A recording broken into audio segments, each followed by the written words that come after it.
Today we're diving into one of the most pivotal moments in the entire epic, a story that shows just how quickly a kingdom's greatest celebration can turn into its darkest hour. This is the Dark Turn, Kaikeyi's two boons. It's a question we've all probably wondered about, right?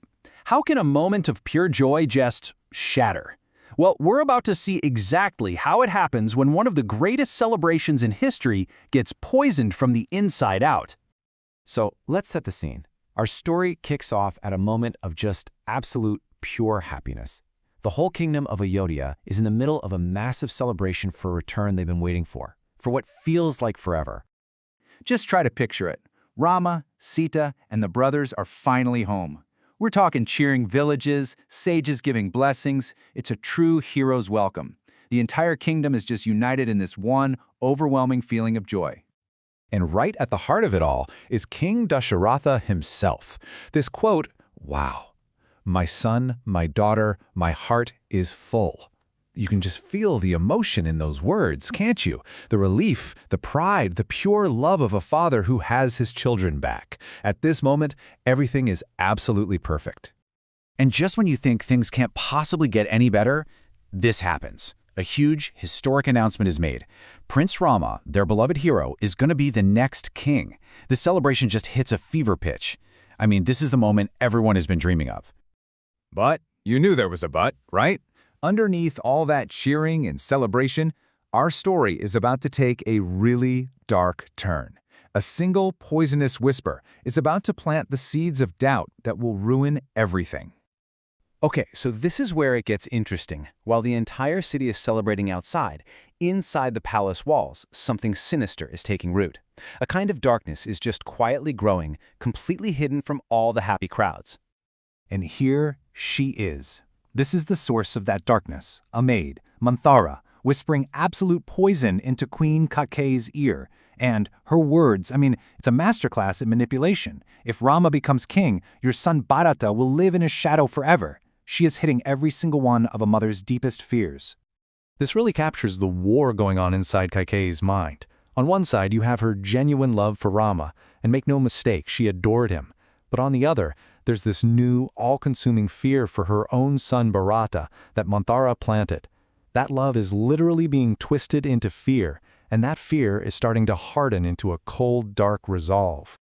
So, with her heart now full of poison, Kaikeyi remembers she has a very powerful card to play, a promise from the past, and this is where she makes her cold, determined move. The key to her whole plan is this, the Chamber of Boons. It's not just some room, it's a symbol of a life debt. See, years ago, Kaikeyi saved the king's life in battle, and he made her an unbreakable promise. 2 wishes, whatever she wants.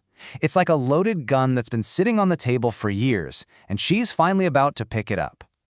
What a scene! She's not yelling, she's not arguing, she's on the floor crying, looking completely distressed, but her words are as cold as ice. I want my 2 boons. It's this brilliant, terrible performance, all designed to disarm the king right before she delivers the final blow. And here we go. This is the exact moment the fate of an entire kingdom pivots. The 2 fateful boons. And like the subtitle says, this is where a king's soul is about to be completely shattered.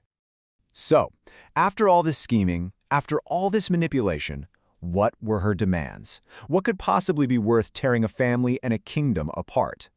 The first boon is a punch to the gut. Crown Bharata as the next king.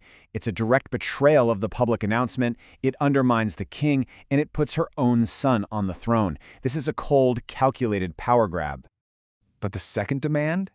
This is what makes it so unbelievably cruel. It's not enough to just steal the throne from Rama. She demands he be exiled for 14 long years. This isn't just about power anymore. It's about erasing him completely, making sure he can never, ever be a threat. It's just a devastating 1-2 punch. The words are out there, the damage is done, and now we see the immediate, devastating fallout. A heart shattered. This is the promise that changed absolutely everything. What else could he do? The king just collapses. This is more than just sadness. It's a complete physical and emotional breakdown. He's trapped by his own honor, by a promise he made years ago that he cannot break. He's been forced to destroy his own son. And Kaikeyi, zero mercy. Her transformation is complete. Her last words to her broken husband aren't an apology or an explanation.